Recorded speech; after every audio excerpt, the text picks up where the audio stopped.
Assalamualaikum warahmatullahi wabarakatuh. Perkenalkan, di sini saya Kurniati Nurdin, kemudian ada teman saya Afrizal Arif, Alisa Fitria Raharja, dan Rahadiana Nurkuswana. Kami dari Pendidikan Sejarah UPI 2019 kali ini akan membahas mengenai salah satu gedung yang terletak di Bandung, yaitu Gedung Indonesia Menggugat. Salah satu dari sekian banyak saksi bisu tonggak perjuangan bangsa Indonesia melawan penjajah adalah Gedung Indonesia Menggugat atau disingkat menjadi GIM. Gedung yang terletak di Jalan Perintis Kemerdekaan nomor 5, Babakan Ciamis, Kecamatan Sumur Bandung, Kota Bandung, Jawa Barat ini merupakan tempat persidangan Insinyur Soekarno dalam membacakan teks pidato pembelaan yang berjudul Indonesia Menggugat, yang menjadi salah satu momentum dari proses pembentukan identitas bangsa Indonesia. Bertanya lagi, adakah di sini bagi kami bangsa Indonesia yang disebut kemerdekaan cetak? Dalam hal ini adalah Gedung Indonesia Menggugat adalah situs sejarah bangsa Indonesia di mana Soekarno Muda dan kawan-kawannya untuk memperjuangkan keadilan mereka di hadapan Pengadilan Kolonial Landrat Bandung bersama Mas Gun, Gatot Mangkupraja, dan Supriyadinata bersama pembela mereka yakni Sastro Mulyono dan Sartono pada tahun 1930.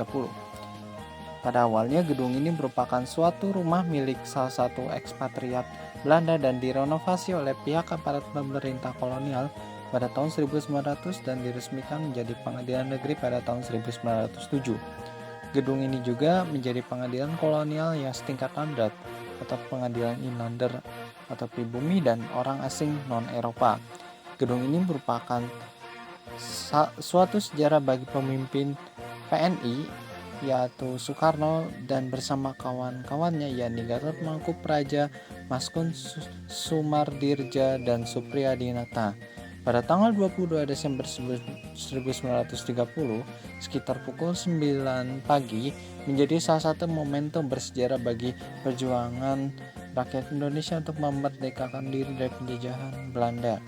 Mereka dinilai hakim terbukti bersalah melakukan pelanggaran dalam pasal 169 Kitab Undang-Undang Hukum Pidana serta menyalahi pasal 161, 171, dan 153 karena dinilai berpotensi menimbulkan dampak kekacauan di masyarakat. Soekarno dinilai mengajak anggota di PNI untuk menyerang pemerintahan kolonial Belanda. Lalu Soekarno mendapat remisi hanya 2 tahun penjara. Pada saat Soekarno sedang diadili, Soekarno memberontak dalam sidang dan melakukan suatu pembelaan bernama Indonesia Menggugat. Pembelaan ini telah ditulisnya saat menetap di penjara Bancai. Selanjutnya saya akan menjelaskan mengenai sejarah singkat Gedung Indonesia Menggugat pada masa Jepang dan setelah kemerdekaan. Gedung Exlenrad atau Gedung Pengadilan Negeri zaman kolonial ini selama masa kemerdekaan pernah beberapa kali berubah fungsi dan juga penggunaannya. Pada masa pemerintahan Jepang, gedung ini pernah dijadikan sebagai rumah sakit darurat perang dan mengalami suatu perluasan. Lalu tahun 1947 hingga 1949 pernah menjadi kantor Palang Merah Indonesia atau PMI. Kemudian dari tahun 1949 hingga 1953 pernah menjadi kantor KPP Pusat. Lalu tahun 1953 hingga 1970 pernah menjadi kantor perjalanan dan kas otonom sebagai bagian keuangan Sekretariat Provinsi Jawa Barat.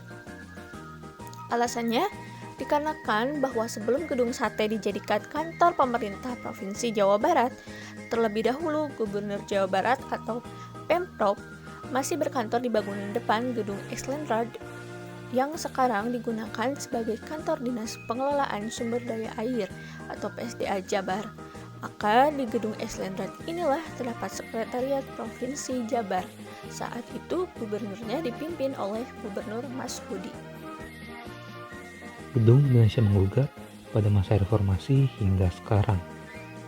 Atas prakarsa dan usaha dari Lejen Mas Hudi dan pihak terkait lainnya, GIM diusulkan untuk menjadi monumen kebudayaan yang menjadi warisan bersama. Selanjutnya dibentuklah tim pemugaran gedung Eklandrat ini dengan pelaksanaan renovasi dari Yayasan Universitas Siliwangi. Pemugaran gedung dilakukan pada tahun 2003 hingga 2006 dengan pembiayaan dari dana hibah Pemprov Jabar dan sumbangan yang berhasil dikumpulkan oleh para aktivis muda. Pada tanggal 30 Desember 2002, Presiden Megawati menandatangani prasasti persembahan dari Gubernur Jawa Barat, Nurjana, Ketua Renovasi Eks Gedung Landrat Bandung, Mas Hudi, dan Ketua Umum PB Paguyuban Pasundan, H.A. Syafi'i. Setelah proses renovasi selesai dilaksanakan, gedung ini kemudian diubah namanya menjadi Gedung Indonesia Menggugat. GIM akhirnya dapat diresmikan secara utuh sebagai ruang publik pada tanggal 18 Juni 2007 oleh Ketua MPR RI Hidayatul Wahid, dan adapun peresmian sebagai ruang publik kajian kebangsaan dilakukan oleh Gubernur Pemprov Jabar. Selanjutnya, untuk mensosialisasikan GIM sebagai balai pemikiran bersama, maka segenap aktivis kaum muda serta tokoh-tokoh Jabar secara rutin menyelenggarakan berbagai kegiatan untuk mengembalikan peta ingatan atas peristiwa Indonesia Menggugat 1930 sebagai refleksi untuk memecahkan persoalan berbangsa yang mengemuka saat ini. Ya, mungkin cukup sekian pemaparan mengenai Gedung Indonesia Menggugat dari kami. Kurang dan lebihnya mohon dimaafkan. Terima kasih telah menyaksikan. Wassalamualaikum warahmatullahi wabarakatuh.